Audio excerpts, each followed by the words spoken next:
Hello বন্ধুরা, welcome to game plan FC. তো গতকাল আইএসএল এর কলকাতা ডার্বি ম্যাচে Mohun Bagan super giant East Bengal FC কে 3-1 গোলে হারিয়ে দিয়েছে। দুর্দান্ত জয় মোহনবাগানের। প্রত্যেকটা প্লেয়ার মোহনবাগান সুপার জায়েন্টের তারা কিন্তু দারুণ ফুটবল খেলেছে এবং মোহনবাগান কিন্তু ম্যাচটা ডমিনেট করে জিতেছে। এখানে অনেকে বলতে পারে যে মোহনবাগান ফার্স্ট হাফটা ভালো খেললেও গতকালকের ম্যাচে ইস্ট বেঙ্গল এফসির এগেনস্টে সেকেন্ড হাফটা তো ইস্ট বেঙ্গল বেটার খেলেছিল, লড়াই করার চেষ্টা করেছিল। হ্যাঁ, ডেফিনেটলি লড়াই করার চেষ্টা করেছিল, ইস্ট বেঙ্গল বেটার টিম ছিল গতকালকের ম্যাচে সেকেন্ড হাফে। মোহনবাগানের তুলনায় তারা সেকেন্ড হাফটা বেটার খেলেছে। তবে এখানে আমি বলবো মোহনবাগানের অ্যাপ্রোচটা সেকেন্ড হাফে কিছুটা ডিফেন্সিভ ছিল এবং সেই কারণেই ইস্ট বেঙ্গল কিন্তু সেই সুযোগটা পেয়েছে লড়াই করার। একটা টিম, আমি মোহনবাগানের কথা বলছি, ধরো একটা টিম যদি ফার্স্ট হাফেই 3-0 গোলে এগিয়ে যায় তাহলে কিন্তু সেই টিমটার সেকেন্ড হাফে দু রকম অ্যাপ্রোচ হতে পারে। একটা অ্যাপ্রোচ হতে পারে হয়তো সেই টিমটা চেষ্টা করবে গোল সংখ্যা বৃদ্ধি করার, আরও একটা অ্যাপ্রোচ হতে পারে যে তারা 3-0 গোলটাকে প্রোটেক্ট করবে, তাদের লিডটাকে প্রোটেক্ট করে গোল যাতে আর না খায় সেই মেন্টালিটি নিয়ে সেকেন্ড হাফে মাঠে নামবে, ডিফেন্সিভ ফুটবল খেলবে কিছুটা এবং সুযোগ পেলে অ্যাটাক করবে। তো মোহনবাগানের ক্ষেত্রে কিন্তু সেকেন্ড জিনিসটা হয়েছে, তারা কিন্তু সেই 3-0 গোলটাকে নিয়ে মাঠে নেমেছিল সেকেন্ড হাফে। তাদের ফেভারে 3-0 একটা ব্যবধান ছিল এবং তারা চেয়েছিল এই ম্যাচটা থেকে কোনোভাবে 3 পয়েন্ট তোলা। যখন মোহনবাগান 3-0 গোলে এগিয়ে গিয়েছিল ফার্স্ট হাফে তখন মোটামুটি সবাই ধরে নিয়েছিল যে মোহনবাগান কিন্তু এই ম্যাচটা থেকে 3 পয়েন্টই পাবে।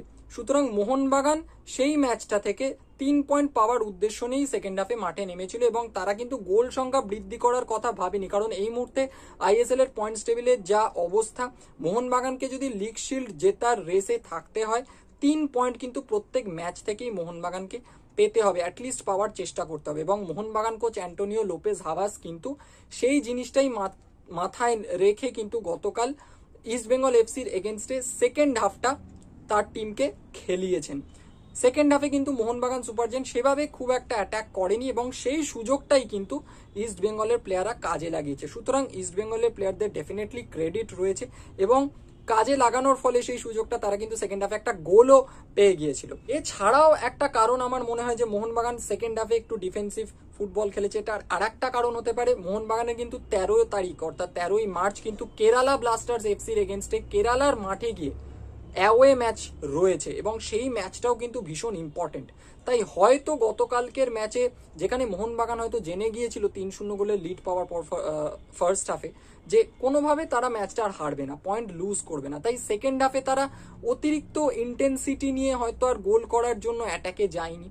তারা ম্যাচটাকে ধরে খেলছিল, কন্ট্রোল করে খেলছিল, একটু ডিফেন্সিভ ফুটবল বা ডিফেন্সিভ মেন্টালিটি নিয়ে কোথাও না কোথাও আমার মনে হয়েছে যে অ্যাপ্রোচ করেছিল সেকেন্ড হাফটাকে। খুব বেশি এনার্জি লুজ করতে চায়নি, এরকমটা হতে পারে। হয়তো খুব বেশি ইন্টেন্সিটি নিয়ে ফুটবল খেলতে গিয়ে কোনো প্লেয়ার যদি ইনজিয়ার্ড হয়ে যেত বা অতিরিক্ত টায়ার্ড হয়ে যেত তো সেক্ষেত্রে কিন্তু প্রবলেমে পড়তে হতে পারতো মোহনবাগান সুপার জায়েন্টকে কেরালা ব্লাস্টার্স এফসি ম্যাচটার এগেনস্টে। তো সেই ম্যাচে কেরালার এগেনস্টে যাতে সমস্ত প্লেয়ার ফ্রেশভাবে মাঠে নামতে পারে সেই জন্য হয়তো গতকালকের ম্যাচটা ইস্ট বেঙ্গলের এগেনস্টে সেকেন্ড হাফে মোহনবাগান কিন্তু একটু গেমটাকে কন্ট্রোল করে খেলেছে, খুব বেশি অ্যাটাকে যায়নি এবং ডিফেন্সটাকে কিন্তু সলিড রাখার চেষ্টা করেছে। তো গতকালকের ম্যাচে দুই দলের স্টার্টিং 11-এর কথায় যদি আসি, খুব একটা সারপ্রাইজ কিন্তু মোহনবাগান সুপার জায়েন্টের স্টার্টিং 11-এ ছিল না। সেখানে সাহাল আব্দুল সামাদ প্রথম থেকেই শুরু করেছিলেন এবং দুটো সাইডে কিন্তু মনবীর সিং, লিস্টন কোলাসও ছিলেন। অপরদিকে ইস্ট বেঙ্গলের স্টার্টিং 11-এর কথা যদি বলি সেখানে সল ক্রেসপো কামব্যাক করছিলেন ফিট হয়ে, অজয় ছেত্রী ছিলেন, যদিও আমি জানি না কেন অজয় ছেত্রীকে প্রথম থেকে মাঠে নামানো হয়েছিল স্টার্টিং 11-এ, কেন তিনি ছিলেন। খুব একটা যে ভালো ফুটবল তিনি খেলেছেন সেরকমটা কিন্তু নয়। এবং রাইট ব্যাক হিসেবে লালচুং নোঙ্গাকে শুরু করানো হয়েছিল, আমি এক্সপেক্ট করেছিলাম হয়তো হরমনজোত খাবড়া যদি ফিট থাকেন তিনি হয়তো শুরু করবেন। লেফট ব্যাকে নিশু কুমার শুরু করেছিলেন, আমি জানি না মন্দার রাও দেসাই কেন ছিলেন না কালকে ইস্ট বেঙ্গলের টিমে। তোমরা যদি কেউ জেনে থাকো ডেফিনেটলি কমেন্ট বক্সে জানিও, মন্দার রাও দেসাইয়ের ব্যাপারটা আমি জানি না। নিশু কুমার শুরু করেছিলেন লেফট ব্যাক হিসাবে। তো ম্যাচটা একেবারে শুরু থেকে কিন্তু মোহনবাগান সুপার জায়েন্ট অ্যাটাক করতে শুরু করে, বাট সেখানেই কিন্তু একটা পেনাল্টি পেয়ে যায় ইস্ট বেঙ্গল এবং সেই পেনাল্টিতে যদি ক্লেইটন সিলভা গোল করে দিতেন, ইস্ট বেঙ্গল যদি 1-0 গোলে এগিয়ে যেত, তাহলে কিন্তু ম্যাচটার রেজাল্টটা অন্যরকম হলেও হতে পারতো। আমি বলছি না যে ম্যাচটা ইস্টবেঙ্গল জিতে যেত বা মোহনবাগান হেরে যেত বা ড্র হতো, সেটা আমি বলছি না, বাট ওটা কিন্তু একটা টার্নিং পয়েন্ট। ক্লেইটন সিলভা কিন্তু পেনাল্টি মিস করেন এবং বিশাল কায়েতের অনবদ্য সেভ ছিল সেটা। বিশাল কায়েতকে নিয়ে পরে আলোচনা করব এই ভিডিওতেই। তো সেখানে 1-0 গোলের লিড পাওয়ার কিন্তু একটা চান্স ছিল ইস্টবেঙ্গলের, সেটা কিন্তু তারা নষ্ট করে। ক্লেইটন সিলভা পেনাল্টি মিস করেন এবং ওই ইনসিডেন্টটার পর থেকে কিন্তু মোহনবাগান ক্রমাগত অ্যাটাক করতে শুরু করে এবং ফলস্বরূপ ফার্স্ট হাফে কিন্তু তারা 3 গোল তুলে নেয়। 3 গোলের একটা লিড পেয়ে যায়, যেখানে প্রথম গোলটা আমার যতদূর মনে পড়ছে 27 মিনিটের মাথায় জেসন কামিংস করেন, যেখানে পেট্রাটোসের একটা শট ছিল, সেটা ইস্টবেঙ্গলের গোলকিপার প্রভসুখান সিঙ্গিল সেভ করার চেষ্টা করেন, হাত লাগান, কিন্তু সেই বলটা চলে যায় জেসন কামিংসের কাছে এবং একটা সহজতম ফিনিশ বলা যায় জেসন কামিংসের জন্য। একটা সহজ ফিনিশ কিন্তু কামিংস করেন। 1-0 গোলের লিড পেয়ে যায় মোহনবাগান। সেকেন্ড গোলটার ক্ষেত্রেও পেট্রাটোসের একটা শট ছিল, যেটা কিন্তু পোস্টে লেগে আবার পেট্রাটোসের কাছে ফিরে আসে। পেট্রাটোস আবার শট মারেন এবং সেটা কিন্তু চলে যায় আনমার্কড লিস্টন কোলাসোর পায় এবং সেখানে কিন্তু আবার একটা সহজ গোল করেন লিস্টন কোলাসো। তো মোহনবাগান কিন্তু জেসন কামিংস এবং লিস্টন কোলাসোর গোলের দৌলতে 2-0 গোলের লিড পেয়ে যায় এবং ইনজুরি টাইমের, ফার্স্ট হাফের ইনজুরি টাইমের একেবারে শেষ দিকে মোহনবাগান একটা পেনাল্টি পায়, যেখানে কিন্তু লিস্টন কোলাসোকে ইস্টবেঙ্গল বক্সের মধ্যে, পেনাল্টি বক্সের মধ্যে কিন্তু ফাউল করেন নন্দা কুমার এবং সেখান থেকে কিন্তু পেনাল্টি পায় মোহনবাগান এবং সেখানেই কিন্তু দিমিত্রি পেট্রাটোস গোল করে দেন মোহনবাগানের হয়ে এবং 3-0 গোলে এগিয়ে যায় ফার্স্ট হাফে মোহনবাগান সুপার জায়েন্ট। সেখানেই কিন্তু বোঝা হয়ে গিয়েছিল যে এই ম্যাচ থেকে মোহনবাগানকে হারানো কিন্তু সম্ভব নয়। এই ম্যাচ থেকে মোহনবাগানের কাছ থেকে পয়েন্ট কারা বা পয়েন্ট নষ্ট করবে মোহনবাগান, সেটা কিন্তু সম্ভব নয়। ইস্টবেঙ্গল কতটা কামব্যাক করতে পারে, আদৌ কামব্যাক করতে পারে কিনা, সেটাই কিন্তু দেখার ছিল সেকেন্ড হাফে। সেকেন্ড হাফে কয়েকটা চেঞ্জ হয়। বিষ্ণু এবং সায়ন ব্যানার্জি খুব ভালো ফুটবল খেলেন সেকেন্ড হাফে ইস্টবেঙ্গলের হয়ে। 53 মিনিটের মাথায় কিন্তু সল ক্রেসপো একটি গোল করেন এবং সেটা কিন্তু দুর্দান্ত একটা গোল ছিল। চেস্টে বলটা রিসিভ করেন সল ক্রেসপো এবং একজন প্রপার স্ট্রাইকারের মতো কিন্তু তিনি ফিনিশ করেন। তো 3-1 হয় রেজাল্ট এবং এই 3-1 ফলাফলটাই কিন্তু খেলা শেষ হওয়া পর্যন্ত থাকে। আরও কয়েকটা সুযোগ কিন্তু ইস্টবেঙ্গল পেয়েছিল, মোহনবাগানও কিন্তু কয়েকটা সুযোগ পেয়েছিল, বাট আর কিন্তু গোল সংখ্যা মোহনবাগানও বাড়াতে পারেনি এবং ইস্টবেঙ্গলও কিন্তু আর গোল করতে পারেনি। সুতরাং 3-1 গোলে ম্যাচটা মোহনবাগান সুপার জায়েন্ট জিতে যায়। এই ম্যাচে দুটো টিমই একটি করে পেনাল্টি পেয়েছিল, আরও একটি করে পেনাল্টি কিন্তু পেতে পারতো মোহনবাগানও, আর একটা পেনাল্টি পেতে পারতো। একটা পেয়েছিল তারা, যেখানে পেট্রাটোস গোল করেছিলেন। ইস্টবেঙ্গলে একটা পেনাল্টি পেয়েছিল যেখানে ক্লেইটন সিলভা মিস করেছিলেন, বাট দুটো দলই কিন্তু আরও একটা করে পেনাল্টি পেতে পারতো, বাট দুটো দলই একটা করেই পেনাল্টি পায়। আরও একটা করে যে পেনাল্টিটা পেতে পারতো তারা কিন্তু সেই পেনাল্টিটা পায়নি, রেফারির দেননি বলা যায়। সেখানে কিন্তু পেনাল্টি দিলেও অবাক হওয়ার মতো কিছু থাকতো না। খারাপ ডিসিশন বলতেই হবে রেফারির, পেনাল্টি কিন্তু মনে হচ্ছিল বাট দেয়নি, বাট জিনিসটা ইকুয়াল হয়ে যায়, কারণ মোহনবাগানও একটা পেনাল্টি পায়নি, ইস্টবেঙ্গলও একটা পেনাল্টি পায়নি। তো এই ব্যাপারটা নিয়ে খুব একটা কিছু আর বলার নেই। যদিও ব্যাড ডিসিশন, এটা তো আমরা দেখেই আসছি আইএসএল এর প্রায় প্রত্যেকটা ম্যাচেই দু একটা এদিক ওদিক ভুল ডিসিশন কিন্তু দেওয়া হয়েছে। কোনো টিমের এগেনস্টে গেছে সেই ডিসিশনটা, কোনো টিমের পক্ষে গেছে। তো সেটা নিয়ে নতুন করে কিছু বলার নেই, এই ব্যাপারগুলো চলতেই থাকছে।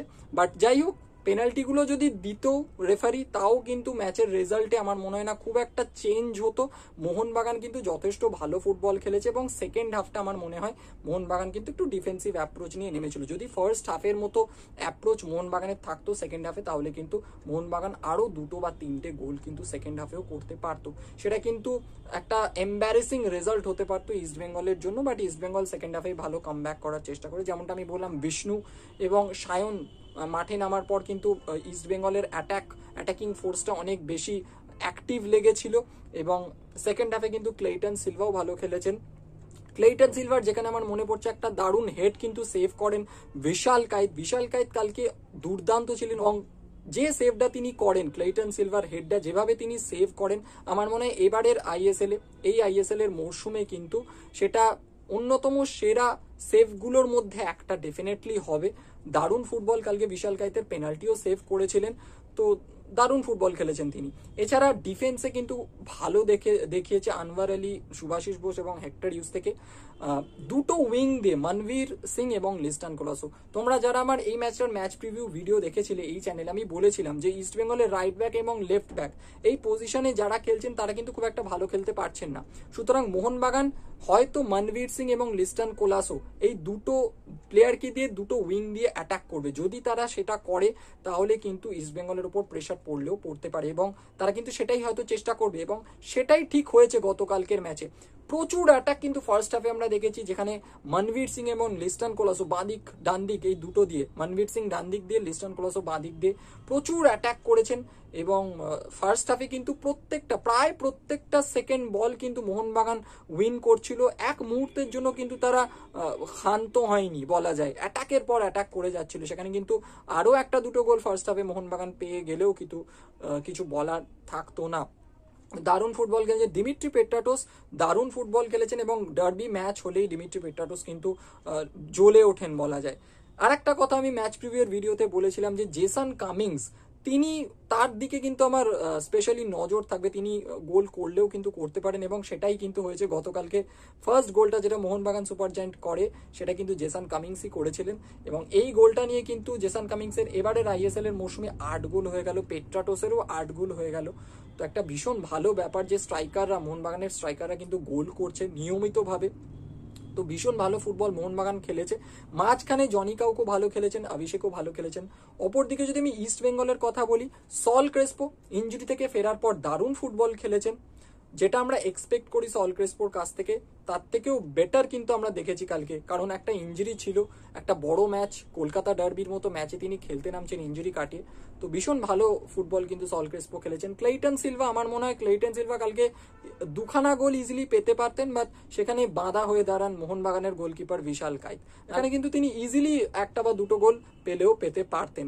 নন্দা কুমারকে সেভাবে কালকে ভালো দেখায়নি, নাওরে মহেশ সিংকেও খুব একটা ভালো দেখায়নি ম্যাচে। সৌভিক চক্রবর্তীর থেকে আমরা যে রোলটা এক্সপেক্ট করেছিলাম যে তিনি জনি কাউকোকে হয়তো মার্ক করার চেষ্টা করবেন, দিমিত্রি পেট্রাটোসকে হয়তো মার্ক করতে পারেন সৌভিক চক্রবর্তী, বাট আমরা দেখলাম সৌভিক চক্রবর্তী কিন্তু সেই জিনিসটা কালকে করতে পারেনি। অজয় ছেত্রীকে কেন স্টার্টিং 11-এ রাখা হয়েছিল আমি জানি না, বিষ্ণুকে স্টার্টিং 11-এ রাখা হয়নি। পরবর্তীকালে তিনি যখন আসেন তার পেসটাকে কিন্তু ইস্টবেঙ্গল কাজে লাগায় এবং ভালো ফুটবল খেলার চেষ্টা করে। এছাড়াও সেকেন্ড হাফে কিন্তু ইস্টবেঙ্গল হরমনজোত সিং খাবরা এবং ফেলিসিও ব্রাউন ফবসকে মাঠে নামায়। তাদের নামার ফলেও যে ইস্টবেঙ্গলের খেলায় বিরাট কিছু ইম্প্যাক্ট পড়েছিল সেরকম কিন্তু নয়। সেকেন্ড হাফে ডেফিনেটলি ইস্টবেঙ্গল ফার্স্ট হাফের তুলনায় বেটার ফুটবল খেলেছে, লড়াই করেছে।